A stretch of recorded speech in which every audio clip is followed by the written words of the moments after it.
नमस्कार. महाराष्ट्रातील विविध क्षेत्रातील बातम्या झटपट आपल्या मोबाईलवर पाहण्यासाठी लगेचच सबस्क्राईब करा राष्ट्रशक्ती लाईव्ह न्यूज आणि सोबत बेल आयकॉन प्रेस करायला विसरू नका. अतिशय काळजीपूर्वक ऐकत होतो आणि त्यांनी असं सांगितलं की शिंद्यांचे आमदार आणि खासदार ठाकरेंचे आमदार हे दोघंही पात्र ठरवलेले आहेत. त्यामुळे मला जे दिसतं आहे त्याप्रमाणे निश्चितच ठाकरे गट हा सर्वोच्च न्यायालयाकडे जाईल. माझं तर असं मत आहे की पक्षांतर कसं करावं याचं एक गाईड या ठिकाणी महाराष्ट्रामध्ये तयार करण्यात आलेलं आहे. कारण 10व्या शेड्यूलचा बराचसा चुकीचा अर्थ या ठिकाणी लावला गेलेला आहे. आमच्या कायद्यामध्ये सबस्टॅन्टिव्ह लॉ आणि प्रोसिज्युरल लॉ असे दोन भाग असतात. सबस्टॅन्टिव्ह लॉ याचा कायद्याचा आत्मा काय येतो ओळखावं लागतं आणि प्रोसिजर ती केस कशी चालवायची हा भाग असतो. त्यातल्या सबस्टॅन्टिव्ह लॉकडे इथे दुर्लक्ष झालं आहे आणि प्रोसिजरवर जास्त लक्ष दिलं गेलं आहे. आणि मग त्यांनी असं म्हटलं आहे की कॉन्स्टिट्यूशन कुठली आहे ते आम्हाला ठरवता येत नाही. त्यानंतर त्या ठिकाणी त्याची आयडिओलॉजी काय आहे ते आम्हाला ठरवता येत नाही. मग लेजिस्लेचरमध्ये कोणाचं बहुमत आहे त्यानुसार पार्टी ठरेल असा कन्क्लुजन साहेबांनी काढल्याचा दिसतो. आणि त्यामुळे शिंदे हे पार्टी आहेत म्हणजे शिंद्यांची पार्टी आणि गोगावले हे व्हीप आहेत असा त्यांनी अर्थ काढला आहे.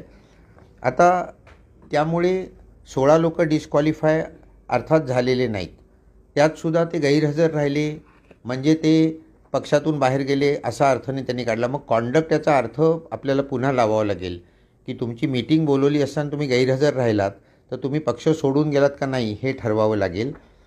आणि त्यामुळे माझं तर असं मत आहे की आत्ता जे काही सगळं मी ऐकलं त्यावरनं मग आता 10वं शेड्यूल काढून टाकलं तरी चालेल. कारण लेजिस्लेटिव्ह पक्षामध्ये लेजिस्लेचरमध्ये ज्यांची मेजॉरिटी आहे त्यांचाच जर का तो पक्ष होणार असेल तर मग लेजिस्लेचर कसे इकडनं तिकडे ओढायचे याची ठरलेल्या पद्धती आहेत. त्यात मी अजिबात जाणार, मी राजकारणावर कधीच बोलत नाही.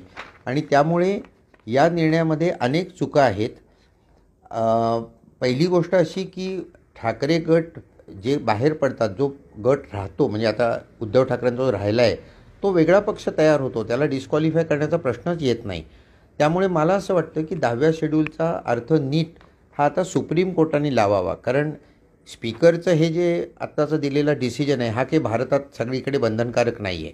परंतु या सुप्रीम कोर्टाने जर का एखादा निर्णय दिला तर 141 कलमाखाली तो भारतातल्या सर्व हायकोर्ट्सवर आणि सर्व ट्रिब्युनल्सवर कंपल्सरी राहतो.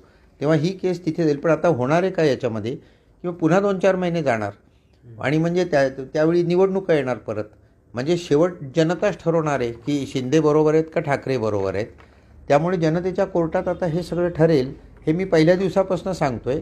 फक्त सुप्रीम कोर्टाने क्लॅरिटी आणण्याकरता याच्यावर डिसिजन देणं मात्र फार आवश्यक आहे. म्हणजे पुढे असे गोंधळ यापुढे होणार नाहीत भारतात. आजच्या निर्णयाला फारसं महत्त्व नाही, मी तसं नाही. काय झालं आहे माहिती आहे का तुम्हाला की दुर्दैवाने आपल्या लोकशाहीमध्ये ज्यांना आपण अंपायर म्हणतो म्हणजे स्पीकर आहेत, गव्हर्नर आहेत, इलेक्शन कमिशन आहेत, त्यांचा अंपायरचा रोल कमी कमी होत चालला आहे आणि ते राजकीय पक्षाप्रमाणे वागतात. मी तुम्हाला गेले 2 दिवस सांगतो आहे की स्पीकर जो इंग्लंडमधला तो स्पीकर झाल्यावर राजीनामा देतो पक्षाचा आणि अंपायर म्हणून काम करतो. आपल्याकडचे स्पीकर हे राजकीय पक्षातच राहतात आणि त्यामुळे त्यांच्या आदेशानुसारच काम होतं. मग लांबवून आता 8 महिने जे लागले हे लांबवणं होतं. हे या गोष्टी पण आपल्याला लक्षात घ्या. नुसता आत्ताचा निर्णय नका लक्षात घेऊ. ही सगळी परिस्थिती होलिस्टिकली बघायला पाहिजे आणि ही लोकशाहीला भारताच्या पोषक आहे की नाही याचा विचार निदान जे विचारवंत आहेत या देशामध्ये त्यांनी तरी करायला पाहिजे.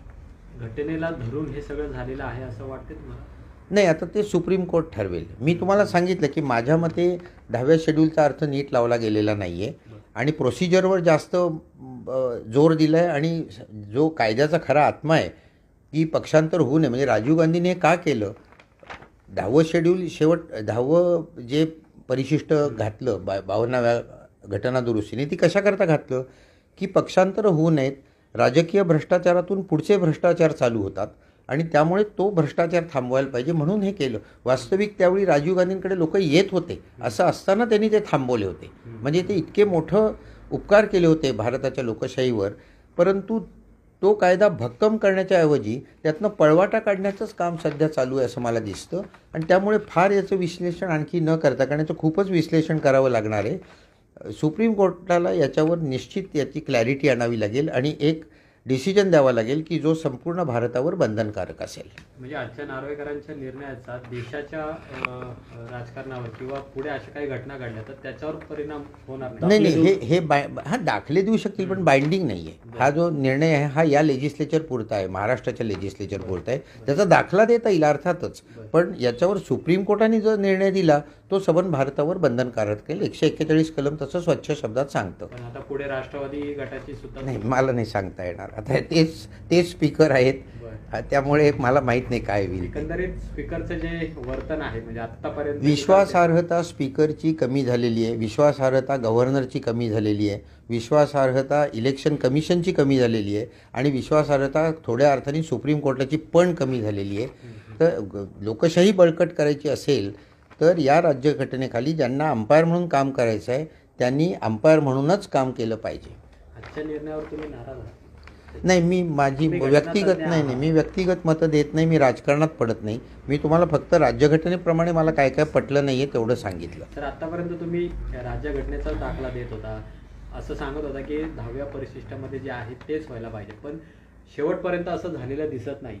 माझं त्याही वेळी मत होतं, आत्ताही तेच मत आहे की जे 16 लोक बाहेर पडले, कारण सुप्रीम कोर्टाने स्वच्छ शब्दात सांगितलं होतं की ओरिजिनल पॉलिटिकल पार्टीचा जो व्हीप आहे तोच व्हीप राहतो आणि त्यामुळे त्यावेळी जे 16च लोक बाहेर गेले ते 2/3 पण होत नाही, त्याचं मर्जर पण होत नाही. हे दोन्ही गोष्टी झालेल्या नसतील तर ते डिस्क्वालिफाय व्हायला पाहिजेत. ते डिस्क्वालिफाय जर का झाले तर त्यात शिंदे आहेत. या कायद्याखाली डिस्क्वालिफाय झालं तर मिनिस्टर राहता येत नाही, म्हणजे हे सरकारच पडलं असतं.